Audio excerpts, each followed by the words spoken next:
Okey, Assalamualaikum semua. Hari ini kita akan masuk tajuk bab 2 iaitu garisan, sudut dan bulatan. Okey, hari ini kita akan belajar berkaitan tajuk garisan sahaja. Okey, so garisan ni sebenarnya tak jauh beza pun, memang sama sahaja dengan apa yang kamu dah belajar dalam matematik.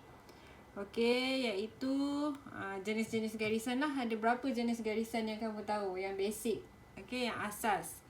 So ada dua jenis garisan. Okey, yang pertama, apa garisannya? Okey, kita lihat yang pertama ialah garisan serenjang. Okey, bila saya sebut garisan serenjang, kamu mesti tahu apa itu garisan serenjang. Okey, so garisan serenjang ialah dua garisan yang bersilang di suatu titik pada sudut tepat iaitu 90 darjah. Okey, maksudnya akan ada dua garisan bersilang lah. Okey, contohnya macam ni. Ada dua garisan yang bersilang, okey, pada sudut 90 darjah. Okey, seperti yang kamu tahu, sudut 90 darjah dia gunakan simbol ni petak ni. Okey, so segi empat ni ialah menunjukkan sudut 90 darjah. Bila ada dua garisan yang berserenjang, kita namakan dia garisan serenjang. Okey, bila ada dua garisan yang bersilang pada sudut tepat lah. Okey, garisan yang kedua, semua orang mesti tahu, garisan selari. Okey, apa tu garisan selari? Garisan selari bermaksud dua atau lebih garisan yang mempunyai jarak serenjang yang sama di sepanjang garisan. Okey, kalau saya sebut garisan selari, semua orang mesti boleh bayangkan apa tu garisan selari. Okey, contohnya saya ada satu garisan ni, dia kata apa? Mempunyai jarak serenjang yang sama di sepanjang garisan. Okey, katakanlah saya ada garisan yang kedua. Okey, dia kata mempunyai jarak serenjang yang sama. So maksudnya jarak ini, okey, jarak serenjang ni, okey, mestilah sama di sepanjang garisan. Kalau ini jaraknya A, okey, yang sini pun jaraknya yang sini pun jaraknya ialah A. Okey, dia mesti sama sahaja di sepanjang garisan. So bila kamu panjangkan garisan selari ni, dia tidak akan bersentuhan antara satu sama lain. Okey, tak semestinya tegak macam ni je, tak semestinya dua, dia boleh jadi 3, 4, 5 garisan selari lah. Okey, yang macam kamu buat ruang tajuk tu ada banyak garisan selari. Okey, yang kedua, dia tak semestinya mengufuk dan menegak saja, dia boleh jadi condong macam ni. Okey, condong macam ni pun dia punya jarak serenjang mestilah sama di sepanjang garisan ni. Okey, jarak dia mesti sama sepanjang garisan. Okey, itu adalah dua garisan yang kamu mesti tahu untuk melukis. Okey, selepas ni cikgu akan tunjukkan cara-cara melukis garisan serenjang dan garisan selari. Okey, so hari ni saya akan tunjukkan kamu cara penggunaan alat yang betul. Okey, kita akan belajar membina garisan lah. Okey, kita belajar tajuk garisan. Okey, yang pertama garisan serenjang. Okey, kita akan belajar membina garisan serenjang. Okey, dalam pembinaan garisan serenjang ni ada dua teknik lah, kaedah membina garisan serenjang. Okey, kita gunakan kaedah geometri. Okey, tetapi kita lihat pada soalan lah. Okey, bina satu garisan yang melalui titik P dan berserenjang dengan garisan AB. Okey, so garisan serenjang ni kamu tahu dia mesti bersudut tepat 90 darjah dengan garisan yang ada ni. Okey, so dia nak garisan serenjang tu, dia nak garisan tu melalui titik P. Okey, sebenarnya kita boleh bina dekat A atau dekat B, tapi dia nak dekat P. So apa yang perlu kamu buat? Okey, sebenarnya benda ni dah belajar masa form 1. Okey, so kita just recap balik je lah. Okey, untuk membina garisan serenjang melalui titik P, so kamu perlu letakkan jarum pada titik P. Okey, kemudian buat lengkuk di kiri dan kanan titik P tu. Okey, kiri dan kanan dia dah buat. Kemudian besarkan sikit bukaan jangka lukis ni. Okey. Pangkahkan, letak satu lengkuk di atas, mungkin satu lengkuk di bawah dan silangkan dia. Okey. Okey, dah ada. Kemudian kita just lukis garisan serenjang gunakan T-square. Laraskan T-square hingga ke bawah. Okey, kemudian ambil set sesiku. Okey. Set sesiku tak kisahlah mana satu. Okey, kemudian kamu just sambungkan daripada atas. Okey, dia mesti lalu titik P. Okey, dia mesti lalu titik P. Okey, jelaskan dia. Macam tu lah. Okey, sebenarnya yang lengkuk ini jangan terang sangat. Dia binaan sahaja. Okey, secara binaan. Kalau kamu rasa dia terang, kamu kena ringankan kamu punya tangan tu. Ringankan. Buat supaya dia tak terang lah. Kalau saya buat macam ni nanti takut kamu tak nampak. So, kita kena ringankan. Okey. Okey, kalau tadi kita lihat kita nak bina garisan serenjang melalui satu titik P. P tu berada pada garisan yang sama. Okey, kita dah tengok cara dia. So, kita lihat dia kata bina satu garisan yang melalui titik P dan berserenjang dengan garisan AB. Dia kena lalu juga satu garisan P dan berserenjang dengan garisan ni. Okey, so macam mana kita nak buat? Okey. So, kita akan letak jangka lukis kita jarum di titik P. Okey, kalau dia nak lalu kat P, kamu letak jarum kat P lah. Okey, pastikan nak lukis garisan serenjang ni. Okey. Kita nak lukis garisan serenjang. So, apa yang kita buat ni semua secara binaan sahaja. Okey, kamu buat lengkuk. Okey, daripada A ni dia mesti lalu dekat B, dekat garisan yang kita nak. Okey. Ini ialah garisan secara binaan. Halus saja. Okey, cerah dan halus. Okey, ini binaan yang kita nak.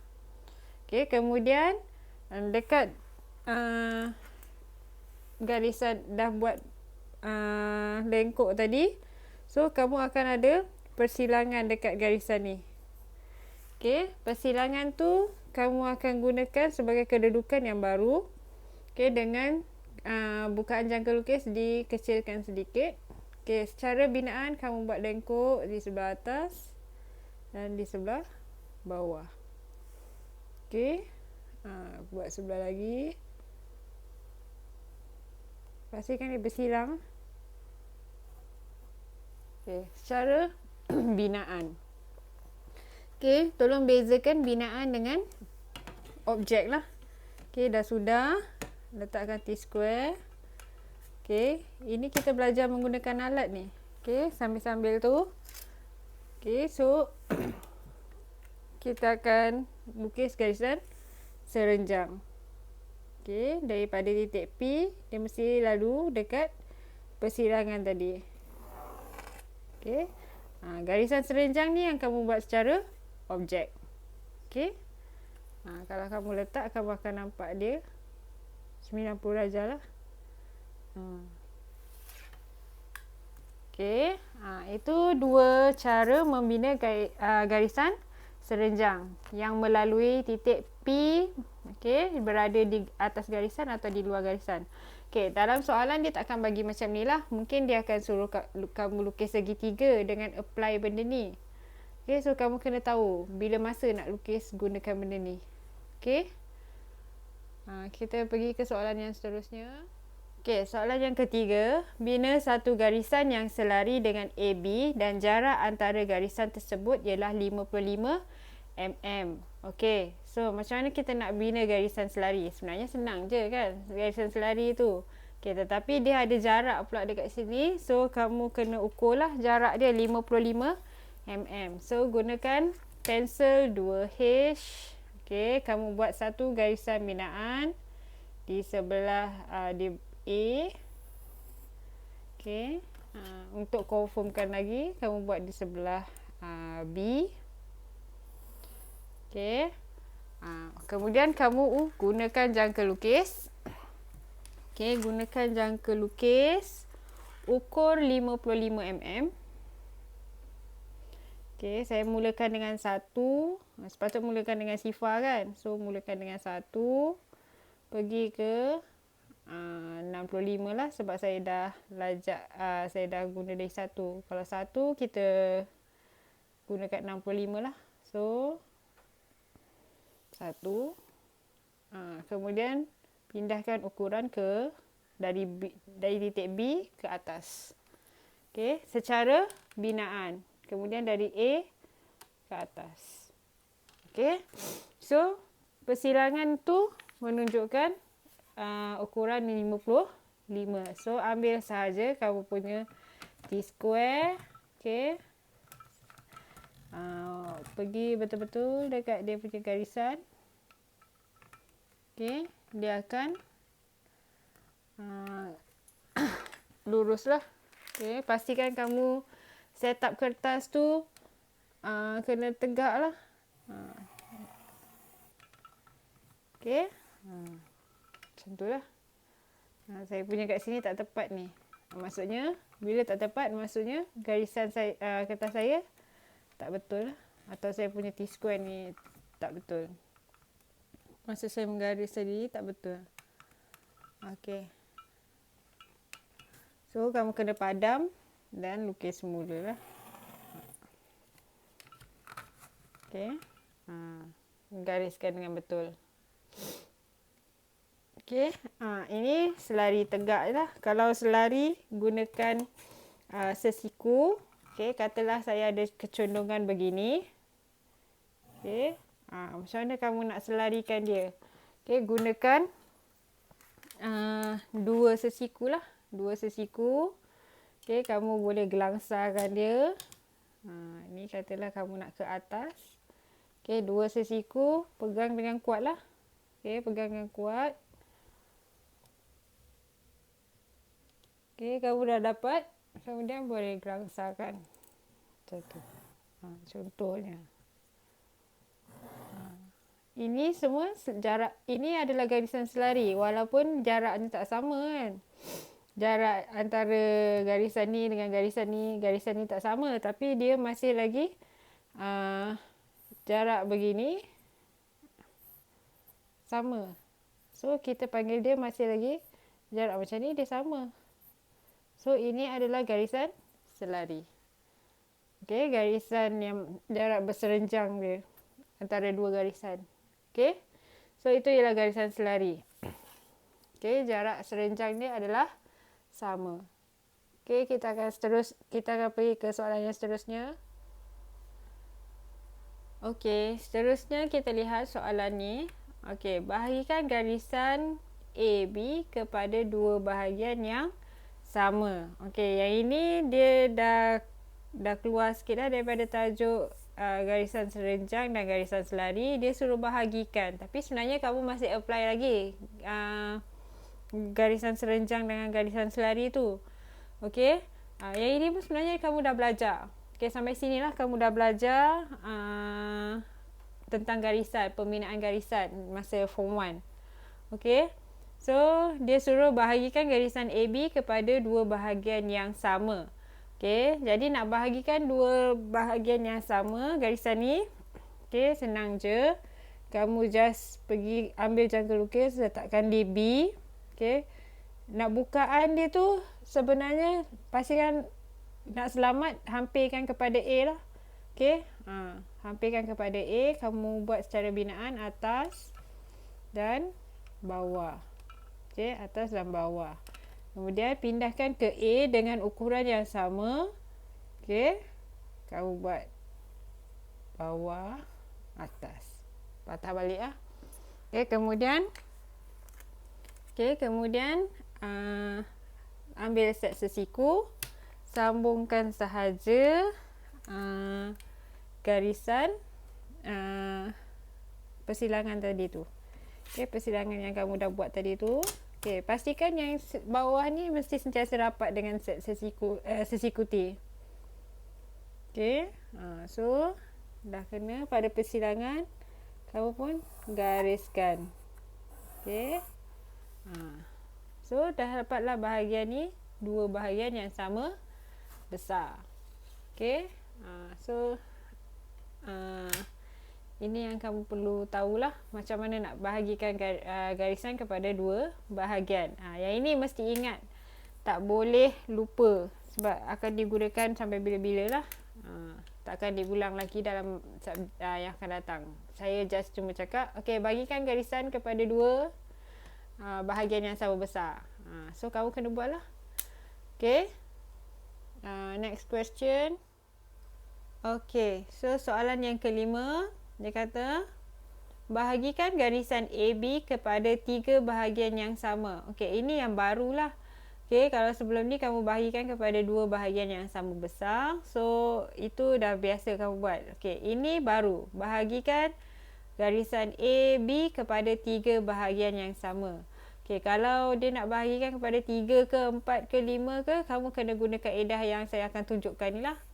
Okay, dia kata bahagikan garisan AB kepada 3 bahagian yang sama. So, perkara pertama kamu perlu buat ialah lukis satu garisan condong. Okay. Tirus je lah, sudut tirus. Okay, secara binaan. Okay, kemudian ambil jangka lukis. Okay, ambil jangka lukis. Okay, bukaan jangka lukis terpulang kepada kamu, tapi ikut kesesuaian lah, tak perlu kecil sangat, sedang-sedang je. Tak perlu besar sangat, tak perlu kecil sangat, dia sedang-sedang je. Ikut kepada kamu punya ruang yang ada. Okay, so dia kata dia nak bahagikan kepada 3 bahagian yang sama besar. So bila nak bahagikan pada 3, so kamu buat lengkuk bersilang dengan sudut yang kamu dah buat tadi sebanyak 3 lah. So 1. Okay, pindahkan jangka lukis ke sebelah.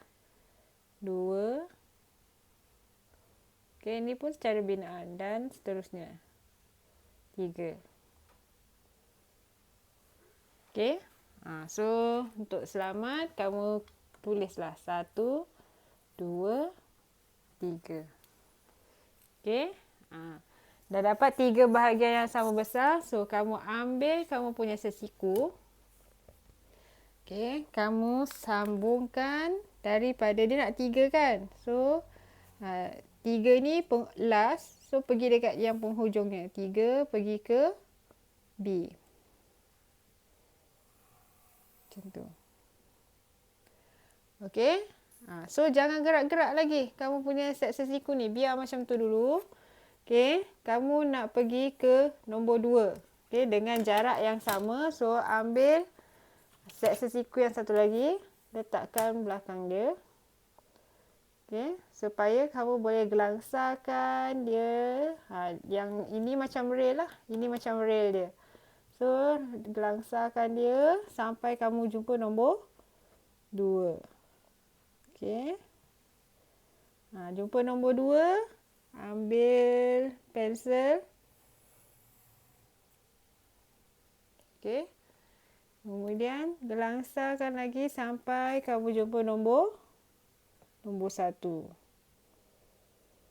Okay. Betul-betul kat nombor 1 persilangan tu kamu pun sambung. Okay. So kamu ada 1, 2, 3. 3 bahagian yang sama besar. Okay. So, untuk soalan nombor 6, saya akan biarkan kamu buat sebab dia soalan yang sama je. Cuma dia minta bahagikan kepada 5 bahagian. So, kamu kena buat berapa bahagian? 5. So, dia punya dekat sini akan sampai 5 lah. Okay. Kita pergi ke soalan yang ke-7 lah. Nombor 6 kamu buat sendiri ya. Okey, soalan yang ke-7. Okey, bahagikan garisan AB mengikut nisbah 2 kepada 3. Okey, kalau dia nak suruh bahagikan nisbah 2 kepada 3. Maksudnya bahagian yang akan dapat ni tak sama besar lah macam yang kita buat tadi. Okey. Yang tadi kamu boleh bahagikan kepada berapa bahagian yang sama besar. Yang ini tak boleh. Yang ini dia kena ikut nisbah yang diberi. Okey, 2 kepada 3.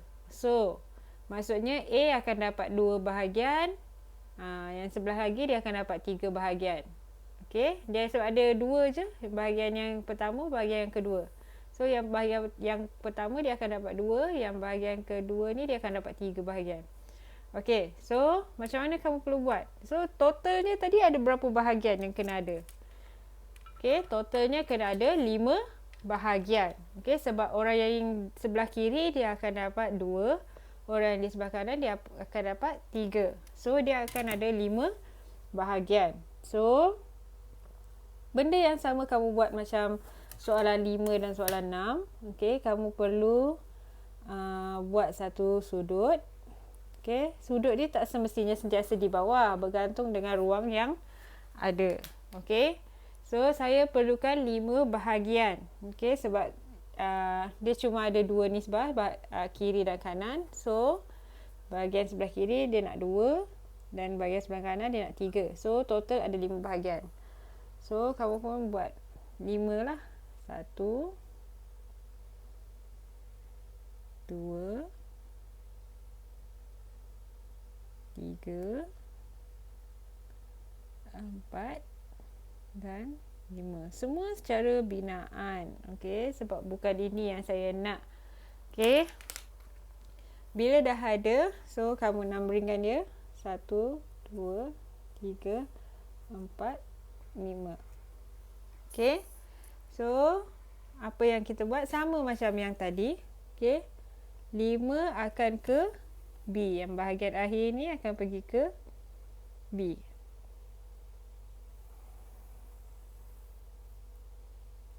Okey. Mesti kamu buat tu mesti tepat lah. Mesti tepat ke B ni. Jangan ada terlari-lari. Dia mesti tepat. Okey, dan JKT mesti tepat, tak boleh terlebih, tak boleh terkurang. Okey. So, saya nak bahagian yang sebelah sini 3 bahagian. So, apa yang perlu saya buat? Saya tak buatlah bahagikan macam awal-awal tadi. So, saya letak rail dia. Okey, saya letak railnya.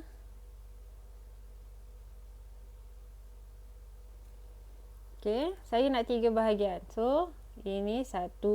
Okey, kalau keempat ni 1, 2, 3. Okey, so 3 bahagian.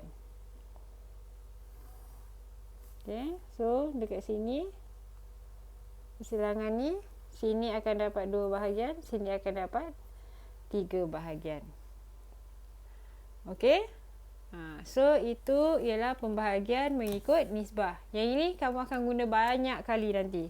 So kamu mesti tahu macam mana nak buat. Kalau saya katakan bahagikan garisan mengikut nisbah 3, 4, 5. So kamu kena tahulah macam mana nak buat. Okey. Kalau soalan nombor 8 ni, saya akan minta kamu buat sendiri. Okey, tapi kamu lihatlah dia ada nisbah 2, 4, 3. Maksudnya ada 3 ruangan yang dia nak. Okay, ruangan A, B, C. Macam tu lah kan kamu belajar matematik macam tu kan. A, B, C. So, A dia akan dapat 2 bahagian. B akan dapat 4 bahagian. C akan dapat 3 bahagian. Okay, so pembahagian dia macam mana? Okay, so kamu kena fikir macam mana nak bahagikan dia mengikut nisbah ini. Okay, yang itu saya minta kamu buat.